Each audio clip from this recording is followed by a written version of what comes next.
saya selama TNI polisi itu solid ya. Ya. Itu satu kekuatan pemersatu bangsa itu ya. Dan so far TNI dan kepolisian sampai sekarang saya Menurut Pak Sidarto dalam sangat kondisi solid. solid ya Pak? Dan pendukung Pak Jokowi itu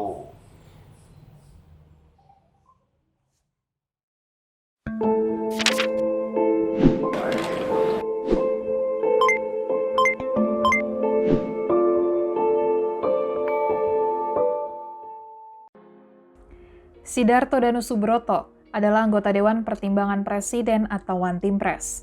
Dia kembali dipercaya oleh Presiden Joko Widodo dan dilantik bersama tokoh lainnya pada 13 Desember 2019 lalu. Sidarto Danusubroto merupakan seorang pensiunan Polri berpangkat Inspektur Jenderal. Pria kelahiran Pandeglang 11 Juni 1936 itu memiliki karir di kepolisian setelah menyelesaikan pendidikan SMA-nya di Yogyakarta.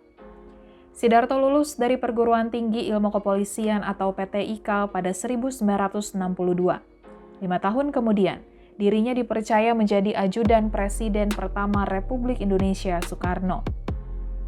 Di Korps Bayangkara, Sidarto telah mengecap sejumlah posisi, mulai dari Kapolres di Tangerang, Kadispen Polri, Kepala Interpol, Kapolda Sumbangsel, hingga Kapolda Jawa Barat. Setelah pensiun dari Polri, Sidarto terjun ke dunia politik dan bergabung bersama PDI Perjuangan. Lewat PDI Perjuangan, dia berhasil lolos ke Senayan dari Dapil Jawa Barat 8. Pada 2013, Sidarto menjadi Ketua MPR menggantikan almarhum Taufik Kemas. Saat ditemui Tribun Network di kediamannya, Sidarto mengungkapkan aktivitasnya di masa pandemi COVID-19 ini. Sidarto juga menyampaikan pandangannya terkait penanganan COVID-19 yang dilakukan pemerintah hingga isu-isu terkini. Assalamualaikum warahmatullahi wabarakatuh. Salam damai sejahtera buat kita semua. Shalom, Om Swastiastu, Namo Buddhaya, dan salam kebajikan. Saya Feby Mahendra, Direktur Pemberitaan Tribun Network. Kali ini akan ngobrol dengan Pak Sidarto Danusubroto. Beliau adalah anggota Dewan Pertimbangan Presiden Republik Indonesia alias Wantimpres. Dalam catatan kita, Pak Danusubroto merupakan anggota Wantimpres yang paling senior karena usia beliau sekarang mendekati 85 tahun. Selamat sore Pak Sidarto. Assalamualaikum warahmatullahi wabarakatuh. salam. Sehat pada hari ini Pak Sidarto? Alhamdulillah. Pak Sidarto dalam kondisi sehat. Pada kesempatan kali ini, Pak Sidarto sebagai anggota Wantimpres, kebetulan pada saat ini adalah masa pandemi dimulai pada Maret 2020 yang lalu. Pak Sidarto bisa ceritakan kegiatan Pak Sidarto sebagai Wantimpres ya selama masa pandemi. Tentu ada yang berubah. Ya. Silakan Pak. Waktu dulu memang periode pertama ya. Ya. Saya rapat offline dengan presiden itu teratur ya, Teratur. baik pribadi maupun dalam kelompok ya. Tapi sekarang 8 bulan kita offline terakhir itu dengan presiden 8 bulan lalu ya. Offline itu Langsung ya. Tapi waktu itu sudah mulai dengan swab test, lalu disemprot, lalu mic dibagi jarak 3 meter, ya, begitulah ya. Tapi sejak offline yang 8 bulan itu sekarang praktis online dengan para pejabat ya. Ya. Para menteri itu seminggu 2 kali kita webinar dan juga dengan beberapa tokoh yang kita perlukan. Ya. Itu aja yang kita kerjakan. Ya. Nah, selama masa pandemi ini tentu kegiatan tadi sudah berlangsung terus ya, meskipun dalam online tentu banyak nasihat-nasihat juga yang diberikan oleh Wantimpres kepada Presiden. Bisa Bapak ceritakan dalam masa pandemi ini apa saja nasihat yang diberikan oleh Wantimpres kepada Pak Presiden Jokowi? Sejauh kita ketahui, kita selalu ada rapat pleno. Rapat pleno itu menghasilkan naskah pertimbangan ya. Naskah pertimbangan itu suka atau tidak suka kita harus periode kita sampaikan pada presiden ya, tapi isinya itu rahasia negara ya, dalam undang-undang ada itu. Nastim itu rahasia negara. Tapi kita selalu memberikan satu pendapat mengenai perkembangan tanah air ya. Itu kita pelindungkan dan hasil pelindung itu kita berikan dalam bentuk nasib ya. Kita kirim pada presiden dan kita melihat bahwa apa yang kita sampaikan ini banyak yang di follow up oleh beliau, ya, banyak di follow up. Jadi apa-apa yang disampaikan oleh ini banyak di follow up oleh ya, Pak karena Presiden Jokowi ya. Di Wanti Press ini adalah orang-orang tua yang sudah banyak berkarya di birokrasi, di legislasi kayak Pak Wiranto, ya, Pak Agung Laksono, bekas Ketua DPR, bekas Menko, ya. Saya sendiri juga selama 50 tahun ini saya belum pernah berhenti saya. Iya.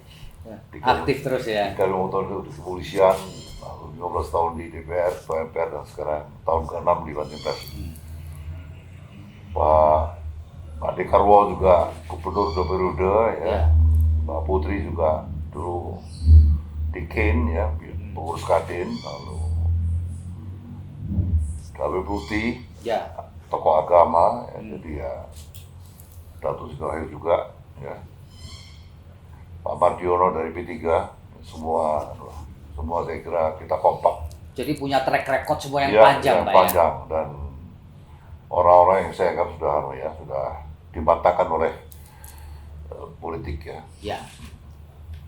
Pak Sidarto, akhir-akhir ini mulai tanggal 13 Januari lalu, pemerintah kita ini mulai melakukan vaksinasi massal secara gratis kepada masyarakat, ya.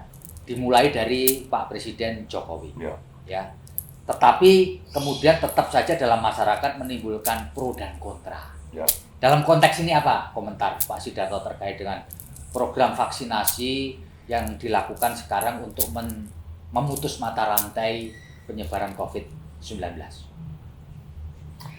Kita sudah import banyak Sinovac di luar presiden dalam jumlah yang cukup besar, dan ini free untuk semuanya. Betul.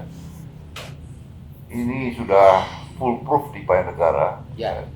Diketahui di Brasil full proof, artinya 80% gitu ya bermanfaat. Lalu di Turki juga begitu, presiden juga suntik ya. Di Brasil, di Turki, ada satu negara lagi saya lupa ya. Terus saya kira bagi saya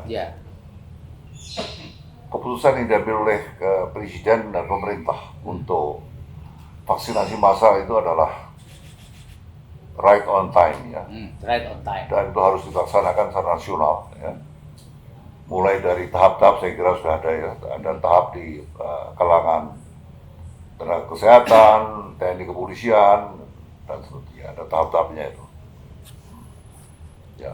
Ada skala prioritasnya. Nah, kalau Pak Sidarto sendiri melihat ada pihak yang sampai sekarang masih kontra itu bagaimana? Silakan aja ya. Ini negara demokrasi. Tapi saya harapkan supaya rakyat dan juga apalagi para pejabat itu harus menaati policy dari pusat ini ya. Yang so far sampai hari ini belum ada hal-hal yang mengecewakan ya.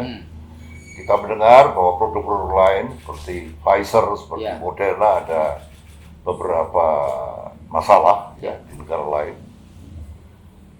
Tapi saya harapkan Sinovac yang kita gunakan ini sampai hari ini belum ada keluhan demikian ya. Dan ini harus kita jalankan secara bertahap ya, secara nasional. Oke. Pak Sidarto, belakangan ini juga kita semua telah menghadapi berbagai macam bencana. Ada jatuhnya pesawat Sriwijaya Air SJ182, lalu ada gempa bumi, ada banjir, dan seterusnya. Nah, dalam konteks ini, apa yang Bapak ingin sampaikan terkait dengan banyak bencana di tengah pandemi COVID-19 dan upaya kita untuk melakukan pemulihan ekonomi nasional, Pak? Kalau Indonesia ini berkaitan juga dengan kesehatan ya. Betul. Artinya kalau kesehatan kita laksanakan dengan baik, rakyat mulai bergerak, Ya. ekonomi juga mulai akan recover ya. Ya. Kalau mengenai bencana alam, tadi yang dikatakan banjir sebagainya itu, saya melihat ada satu ya, kerusakan ekosistem. Saya pernah jadi ajudan Bung Karno. Ya. Pada waktu hanya 3 bulan di sana mereka, beliau lalu tahanan kota 6 bulan, saya dampingi, lalu tahanan rumah 6 bulan, saya dampingi juga. Beliau sampaikan kepada saya, beliau melarang HPH sampai akhir masa jabatannya, HPH itu dilarang. Oh gitu ya. Datuk catat bahwa hutan alami Indonesia ini adalah paru-paru dunia. Yang punya seperti kita tuh hanya Brasil, Kongo, dan beberapa negara kecil. Tanpa kita mengizinkan HPH, dunia itu butuh Indonesia. Terus beliau selalu mengingatkan itu, jangan sampai hutan alami ini adalah hak rakyat adat. Kita harus menghormati. Terus kalau saya lalu ingat bahwa sekarang banyak jadi kelapa sawit, banyak rusak karena tambang. Lalu sejak HPH yang dapat adalah beberapa naga, maaf ya, kroni dan keluarga. Jadi lalu ada suatu pembagian kekayaan yang tidak sehat ya. Resultatnya adalah sekarang ada terjadi bencana alam ya. Ini yang merupakan PR besar bagi Kementerian KLH ya, untuk step by step memulihkan hutan alami kita ya. Terus artinya apa? Artinya HGU yang sudah habis waktunya itu harus dipulihkan kembali. Karena HGU itu dulu juga dibagi pada banyak, saya tidak mau cerita ya, tapi itu sangat tahu ya. Waktu Bung Karno juga sumber daya alam itu belum diundang. Artinya modal asing belum diundang. Beliau bilang gini pada saya, waktu ditahan itu, saya bukan anti modal asing, Dato, tapi saya akan undang modal asing setelah putra-putra terbaik bangsa kembali dari luar negeri.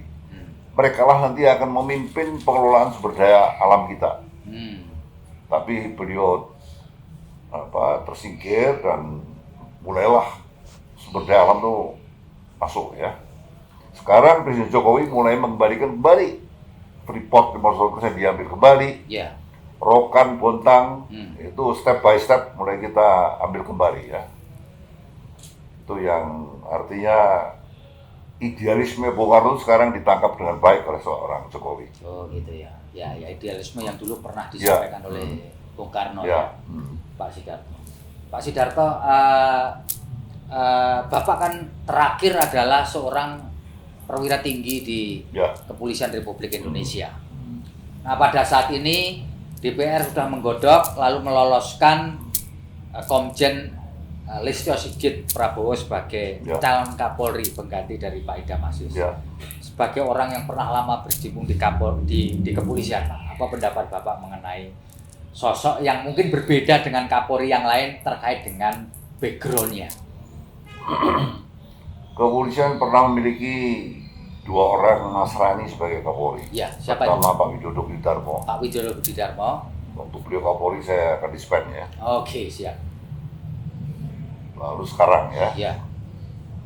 Ini saya tangkap sebagai satu sikap Presiden bahwa negara kita adalah negara yang pro keberagaman, pro kebinekaan ya. Siapapun yang mempunyai integritas dan punya kapasitas, dia berhak untuk diangkat ya, tanpa memandang suku, agama atau apapun ya. Idam Aziz dulu dari Bugis, betul nggak? Ini sekarang sedikit dari lahir di Maluku kalau salah ya, tapi orang suku Jawa saya kira, tapi agama ya. Bagi saya tidak ada masalah ya. Saya harapkan selama beliau menjabat sebagai Kapolri betul-betul dalam fit proper test dengan itu, polisi tidak sekedar sebagai penegak hukum tapi harus menjunjung tinggi perikeadilan. ya, pre keadilan. Itu ada itu. Ya, ya betul. Jangan karena only by law semuanya diambil ya. Jangan itu namanya lunak di atas tapi keras di bawah. Nah, itu yang penting ya. Kita harapkan supaya ada greget untuk jangan kalah sama Jakub, KPK untuk memberantas yang di atas, tapi lebih melihat enforcement di kalangan rakyat kecil itu lebih manusiawi ya. Seperti ibu-ibu yang nolong buah disidangkan itu bagaimana? Itu kan tidak terlalu tega lah ya. Ya. Itu ya Pak Sidarto yang Bapak pesankan ya. Baik, Bapak Sidarto ini kan tadi mengatakan bahwa 50 tahun tidak pernah berhenti berkarya. 56 tahun. 56 tahun bahkan. 3 zaman, tiga periode Orde Lama, Orde Baru, dan Orde Reformasi. Pak Sidarto bisa ceritakan nggak Pak masa-masa yang paling Bapak kenang di 3 periode itu Pak?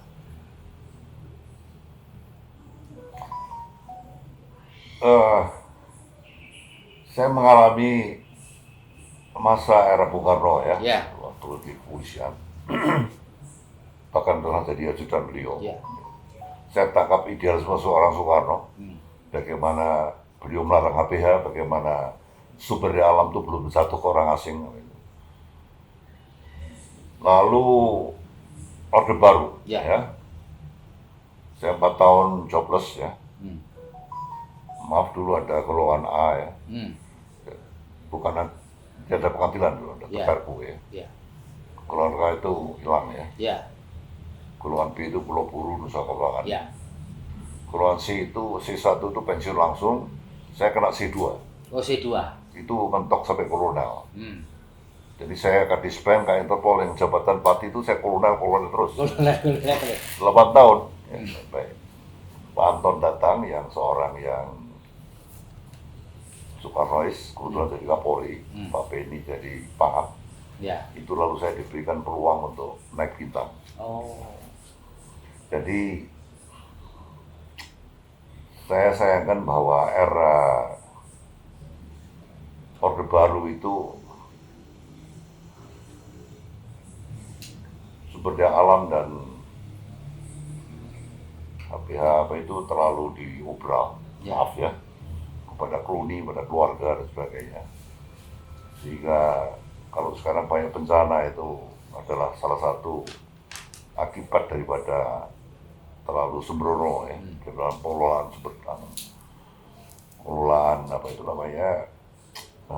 ekosistem ya. Lalu ketika dunia berubah, Orde Baru tumbang, lalu ke Orde Reformasi, apa yang Bapak rasakan? Saya pensiun dari polisi lalu masuk DPR saya. Ya, tahun 99 itu. Ini yang kita harapkan ada suatu pemulihan keadaannya. Dulu otoriter kan. Kita ke demokrasi. Saya banyak terlibat dalam security reform dan mengenai HAM. Saya ketua pengadilan Pansus Undang-Undang HAM, ketua Pansus KKR. KKR. Tapi saya melihat bahwa, maaf ini pendapat saya pribadi. Amandemen sampai 4 kali itu ya. 4 atau 5 kali itu ya. 4 kali ya. Itu membawa kita pada demokrasi barat yang masih serba bablas. Sedang di negara berkembang seperti kita ini, pendidikan yang masih rata-rata SMP dan income per kapita masih $4.000 ya. Itu terus terang kita belum siap untuk menerima demokrasi yang serba bablas ini. Akibatnya apa? Saya ngalami 3 periode di DPR ya. Yang 2 itu profesional tertutup. Itu yang ditusuk adalah partai. Saya nomor 1, jadi terpilih kan. Tapi saya tidak bersaing, artinya tidak ada mengeluarkan uang, itu tidak ada. Karena nomor 1 yang ditusuk partai ya terpilih. Yang ketiga profesional terbuka. Nah, disinilah persaingan internal dan eksternal itu terjadi. Ya, ya, Persaingan internal partai sendiri dan eksternal. ya. Inilah terus terang saja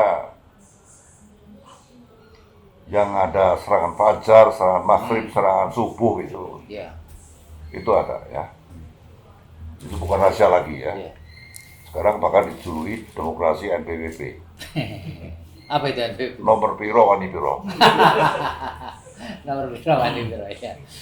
Ini saya alami waktu periode ketiga. Hmm. Ya. Kalau tidak ada modal, ya mesti kalahnya. Kalah ya. Jadi sekarang pun kalau nanti yang pemilu berikutnya ini masih terbuka, Ya, tanpa modal 5M ke atas, nggak mesti mungkin. kalah. Kalah ya. Udahlah, tanya sama kepala daerah juga begitu. Dipilih langsung itu juga akibatnya saya di DPP itu ketua kehormatan menguji tes pilkada itu. Ya, Saya tanya calon gubernur, calon bupati itu modalnya berapa? Sekian ratus miliar. Dalam hati saya itu duit sokonde. dalam Betul. penasaran juga ya duit Ya. seperti. Kepala daerah yang tanpa modal itu mungkin hanya Jokowi itu. Maaf ya. Yang dengan idealisme ya. Ya. Itu tidak banyak semacam dia itu. Ada beberapa tapi tidak banyak. Lainnya itu harus keluar uang ya. Akibatnya apa? Selama menjabat, uang harus kembali. Ya, ya. Ya dulu mungkin dibantu oleh beberapa cukong Orang, ya, mungkin. ya. Yang waktu menjabat dia harus kembalikan. Akibatnya 130-an kepala daerah sekarang masuk ke asrama. Asrama pertobatan. 130. Jadi itu ada korelasi menurut Pak Ada. Sidar? Bahwa di negara berkembang itu tokoh itu membiayai publik. Di negara maju, tokoh dibiayai publik. Obama itu double minority dia. Dia orang hitam, kakeknya agama Islam. Tapi terpilih karena dibiayai publik. Orang baik dibiayai publik itu Ya, negara yang jadi sudah maju. Kita ini tokoh membiayai publik. NPWP. Jadi saya kadang-kadang mikir ya bahwa apa yang dibilang oleh Bung Karno demokrasi musyawarah mufakat ya. itu ada benarnya. Ya. Pancasila kan ada ketuhanan yang besar ya, ada sosial, Ya. ada musyawarah mufakat. Itu memang itu ada benarnya bahwa pada titik kita pendidikan masih SMP kelas 3 dan income per kapita 4.000 itu kita belum siap untuk menerima demokrasi yang serba bablas begini. Kita belum siap. Mungkin nanti 4 kali seperti diramakan oleh Price Waterhouse ya. Nanti banding kita menjadi the big four ya. Ya. Ada apa itu? Ya, betul. Nah, kita akan siap untuk Pada saat itulah kita siap. tokoh itu dibiayai oleh publik. Ya, ya, ya. Not now. Ya, tidak sekarang ya. Nah, sekarang terserah ya, karena saya tidak di dewan, tapi pikiran-pikiran ini sering saya sampaikan pada beberapa kesempatan.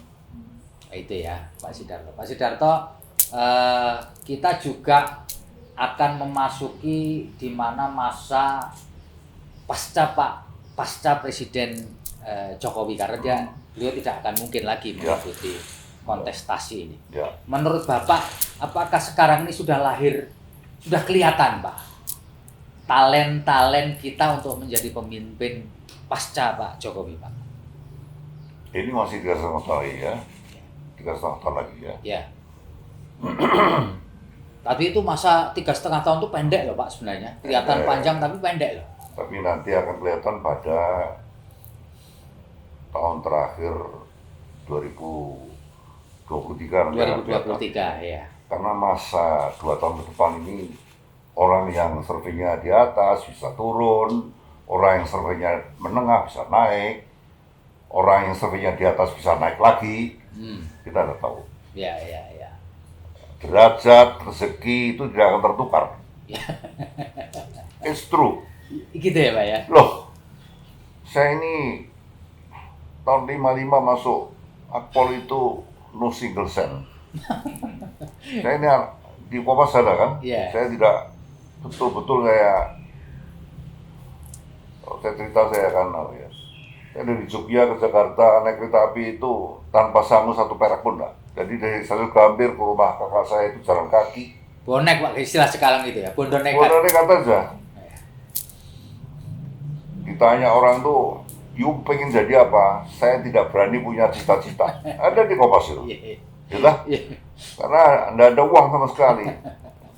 Mau kuliah nggak bisa. Jadi ya lalu melamar ya, sekolah yang ada beasiswanya. Iya. Akhirnya itu Allah memberikan saya kesempatan diterima di Akpol ya, Iya. tahun 55. Itu ya Pak ya. Ya, Jadi rezeki nasib tidak mungkin tertukar Pak ya. itu sudah garis tangan kita. Iya iya iya. Iya. Pak Webi jadi direktur Pak ini. Pak, selama Bapak mendampingi Bung Karno sebagai ajudan Pak ya, apa Pak yang paling Bapak kenal? Apa yang paling Bapak ingat? Ya beliau happy readingnya tinggi sekali. Beliau lama di Sukamiskin, di Bance, di Pulau Inde, Bengkulu itu temannya buku. Jadi bagaimana pidatonya di Kongres Amerika waktu bicara mengenai Pancasila Iya, itu iya, iya. stand keplos ya. Semua Saya orang nonton berdiri. itu Pak videonya. Ya. Sambutan waktu di New York semua orang keluar gitu ya. Di Leningrad ya. Di mana-mana beliau itu disambut sebagai, saya kira presiden dengan nama beliau diabadikan di 6 negara itu hanya Bung Karno itu. Di Kairo ada Ahmad Soekarno, Ya. di Maroko ada Ru Soekarno, di Aljazair ada patung Soekarno, Di Rusia juga ya. di Leningrad juga, di Ismailia ada Soekarno Square, Meksiko ada, Lahore, Islamabad. Hanya beliau yang diabadikan di banyak negara. Dianggap sebagai Bapak Asia Afrika juga. Ya. Saya terus terang saya kagum sama beliau. Dan selama ditahan juga hobinya yang baca. Tiap kali saya on cuti, beliau selalu sedang baca. Oh. Ya selesaikan sebentar Pak. Kalau kita ngobrol kanan kiri.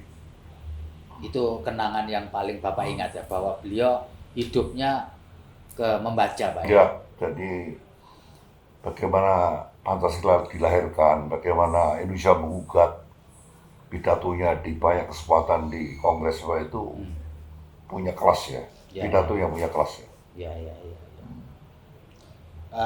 Pak Sidarto, meskipun Bapak tidak berhubungan secara intens setiap hari dengan Presiden Jokowi, tetapi sebagai Watimpres tentu juga punya korelasi. Apa kesan Bapak terkait dengan sosok Presiden Joko Widodo ini? Kalau tadi Pak dengan Pak Bung Karno, sekarang dengan Pak Jokowi, apa kesan yang Bapak tangkap dari sosok Joko Widodo ini? Beliau ini baru 11 bulan jadi gubernur. Saya diundang makan oleh Pak Yakob Utama dan di Kompas itu. Ya. Ada fotonya. Saya diundang makan tuh Pak Gubernur Jokowi, Yakob Utama, Romo Sumar, pendeta itu, Ya. yang juga peramal. Ya. Saya didampingi oleh Eva Sundari. Makan-makan, Pak Yakob tuh mendekati saya. Pak Dato, ini Pak Jokowi baru 11 bulan surveinya begini. Lalu Romo Sumar, yang tutur yang lalu meninggal, pendeta itu, tapi juga peramal, dia tidak bisa dikalahkan. Itu dari atas. Sejak waktu itu saya ketua MPR, saya diminta untuk bawa ke beberapa daerah. Ya. Ya, ke Jogja, dipasang seminar transportasi, tapi ada forum rektor di atas menunggu. Jadi desain begitulah. Ya. Karena kalau saya bilang ada forum rektor, beliau tidak mau pergi. Orangnya rendah hati sekali. Iya. Orangnya rendah hati. Tapi karena itu tadi saya bilang bahwa derajat rezeki itu nggak tertukar, jadi even 11 bulan pun ya bagaimana. Orangnya wali kota saya kenal orang sederhana, gubernur juga begitu. Jadi presiden juga tidak berubah. Orang simple, orang honest, orang humble, good listener. Itu ya kenal dia. Jadi pendengar yang baik lah gitu. Ya. Gitu ya Pak ya. Ya. Baik. Ya tidak semua, selalu orang itu ada plus minusnya. Betul, Ya. betul. Tapi betul. kita bicara yang baik aja. Iya, iya. Pak Sidarto, usia Bapak tidak lagi muda. Ya, Di tengah pandemi ini, Pak. ya. Apa yang Bapak lakukan supaya Bapak tetap dalam kondisi fit? Ya. Maaf saya hati-hati. Semua tamu saya rapid test. Ya, satu. Termasuk Habib ini. Semua tamu rapid test, satu Pak ya. Semua di rapid test. Ya semua ruangan saya beri air sanitizer begini. Iya, ya, siap. Ya. Tiap hari saya berenang setengah jam. Setengah jam 30 menit berenang ya. Ya, untuk ultraviolet D3 ya. Ya. Saya makan nasi saya kurangi. Mhm. Saya banyak. Kalau pagi saya banyak sayur dan buah. Oh, sayur dan buah. Gula saya sama sekali berhenti. Ya. Karena gula itu sumber daripada banyak masalah. Oh gitu. Ya. Iya, iya, iya, iya. Jadi Pak Debi juga kurangi nasi. Siap, siap, siap. Betul, Iya, Pak. betul. Ngurangi nasi ketika tidur aja, Pak. Setelah tidur. Betul, serius saya pagi itu ini Trianto tahu. Saya buah sayur itu pagi hari, Mhm. herbal itu pagi hari. Jahe, kunyit, temulawak, lalu madu. Mhm. Lalu nanti 1 jam kemudian baru telur, lalu protein, lalu nasi sedikit ya. Ya gitulah kira-kira. Jadi saya gula saya peroleh dari kobuan, Oh, buah-buahan jadi untuk memenuhi tidak dari gula dari yang gula yang teh saya pahit, Iya, iya. semuanya saya hindari. ya ya. Sampai cek 3 bulan lalu saya masih fungsinya masih normal semua. Itu ya, Pak, yang rutin dilakukan. Ya, Pak, untuk olahraga harus ya supaya Pak Bibi butuh olahraga masih muda lah. ya, ya olahraga Pak ya, Pak. Pak, kalau selama ini untuk supaya Bapak tetap memahami, mengetahui dan mengikuti perkembangan baik di dalam negeri maupun di luar negeri. Ya, Apa yang Bapak biasa lakukan, Pak, untuk mengikuti perkembangan baik buat di saya dalam TV saya ini, saya nyetel berita dalam negeri luar negeri saya ikuti terus ini. Sampai pelantikan Trump tadi malam. Oh, tadi malam saya jam 12 nonton. malam saya ikuti itu. pelantikan Joe Biden, Pak. Joe Biden, Iya. Sama Kamala Harris. Kamala Harris, Iya. satu fenomena Amerika itu ya. Ya. Saya ikuti semua tadi ya. Bapak ngikuti juga aksi anarkisme di Kapitol? Aduh luar biasa itu. Ngikuti, Pak ya? Ya. Itu, Apa pendapat Bapak melihat aksi dari pendukung Donald Trump itu, Pak? Itu Apakah ini sebuah anomali demokrasi atau apa ini? rebel without a cause itu. Oh gitu. Pemberontakan tanpa sebab ya itu. Iya, iya, iya, iya. Ada film The Rebel Without a Cause itu. Nah, pengikut Trump ini karena Trump yang American First, Ya. ini Amerika tuh nomor 1, harus nomor 1 kan, ya. Climate change dia tinggalkan, WHO dia Iya, tinggalkan, iya, iya, WHO dia tinggal. kesepakatan nuklir dengan anu dia tinggalkan. Pokoknya semua itu yang kira-kira harus dengan cost itu ditinggalkan semua. Membangun Amerika nomor 1, walaupun climate change yang rusak, tidak apa-apa.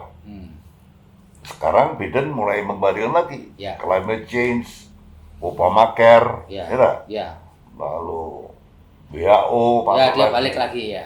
Ya, artinya yang lama dari Obama karena dia wakilnya itu Ya. dikembalikan lagi, karena itu lebih pro pada kerjasama internasional.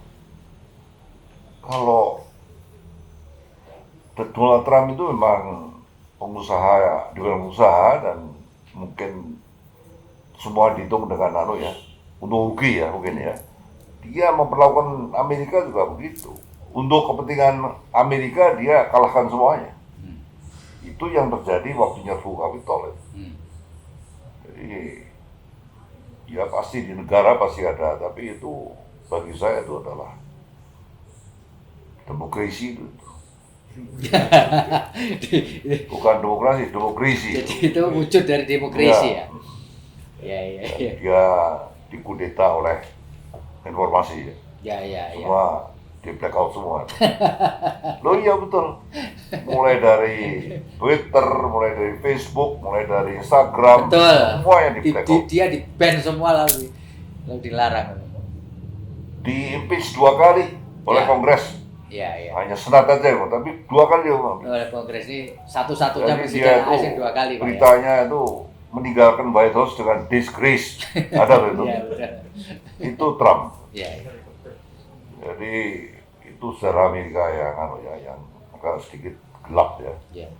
Maka seorang Biden yang umurnya 78 tahun, Ya, betul. 78 tahun Betul. mengalahkan Trump yang jauh lebih muda. Trump 10 kan, Ya. 78 tahun bayangkan. Itulah. Itu di luar. Surveinya selama ini kalah terus. Ya, Biden. betul. Hanya akhir-akhir lalu dia menang. Ya. Itu semua derajat tidak akan tertukar. Iya betul. Ya. Bahwa ada hal yang di luar kekuasaan manusia ya, datang dari dari atas itu. Pak Sidarto, akhir-akhir ini ada satu fenomena viral. Ada seorang peramal yang memberikan satu ramalan bahwa pada tahun 2021 ini Pak Jokowi ini akan dilengserkan. Ya. Pak Sidarto bagaimana ini menanggapi sinyalemen yang kemudian jadi viral ini, Pak? Pak Sidarto mengikuti kan ini, Pak? Mengikuti, Viral ini. tapi saya tidak percaya. Ya. Iya. Bagi saya selama TNI polisi itu solid ya, Ya. itu satu kekuatan pemersatu bangsa itu. Ya. Dan so far TNI dan kepolisian sampai sekarang saya lihat Menurut Pak Sidarto dalam sangat kondisi solid. solid ya, Pak? dan pendukung Pak Jokowi itu di tangan beliau, Hyundai masuk, Tesla masuk juga, Untuk banyak. ini mobil listrik. Oh ya, mobil listrik lalu, Hyundai lalu banyak sekali kok. Saya sampaikan itu apa itu namanya, Indonesia akan jadi Big Four dalam 2020 dengan policy. Even Malaysia itu terburu pada Indonesia. Ya. Ada itu Malaysia itu. Ya.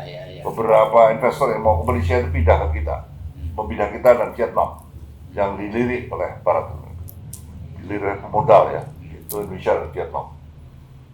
Ya, di tangan seorang yang jujur, di tangan orang yang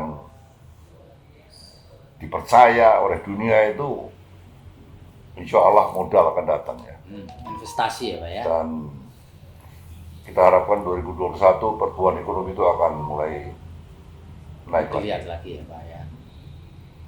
Ya, moga-moga ini vaksinnya mujarab, Pak, Mudah-mudahan. supaya kita bisa menggeliat lagi. Ya. Tahap keberapa ini Pak Bibi ini? Apanya? Suntiknya? Saya belum tahu, Pak. Saya ikut tahap berapa. Usia saya baru 55, harusnya masuk ke tahap kedua ini usia. 55 ki anakku nomor 4. Iya. Cicit 2, cucu yang kawin sudah 4. Wis, luar biasa. Iya, betul. Luar biasa Bapak, tetap sehat. Terima kasih Pak Sidarto atas ngobrol kita pada kesempatan hari ini. Ya. Kami berharap Bapak selalu fit Amin. dan sehat tentu Amin. saja. Tribuners, demikianlah ngobrol panjang kita dengan Pak Sidarto Danusubroto. Beliau adalah anggota Wantimpres yang tetap semangat hingga hari ini. Demikian, Assalamualaikum warahmatullahi wabarakatuh. Om Santi Om. Sampai ketemu lagi. Salam sehat.